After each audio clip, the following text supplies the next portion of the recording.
énorme. Il y a en chacun un monde, un monde, un monde.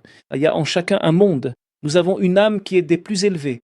Si nous savions quelles âmes sont assises ici, des âmes qui sont quelque chose de haut et de sacré qu'on ne peut pas briser, et c'est chacun d'entre nous.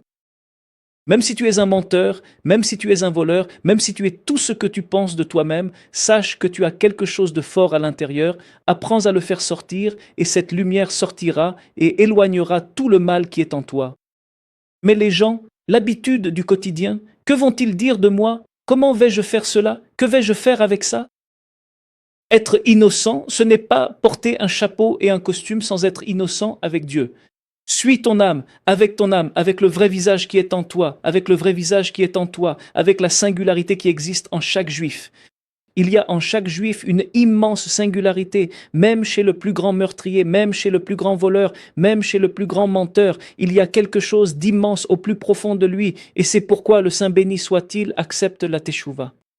Pourquoi? Parce que le Saint béni soit-il sait ce qu'est la teshuva, qu'à l'intérieur il y a quelque chose de grand et de saint, et que les mauvais traits de caractère, les mauvaises actions, ce quelque chose s'est répandu à amener la personne à la teshuva. Alors le Saint béni soit-il accepte la teshuva, et à l'endroit où se tiennent les balais teshuva, même les justes parfaits ne peuvent se tenir. Mais il est interdit à une personne de jouer avec la teshuva. Je joue parce que ça m'arrange maintenant, mais il faut que ce soit des choses qui viennent du cœur, Amka de Liba, et beaucoup de gens qui font teshuva le font de façon intellectuelle, et c'est un problème. La teshuva doit venir de la profondeur de l'âme, de l'intérieur de la personne.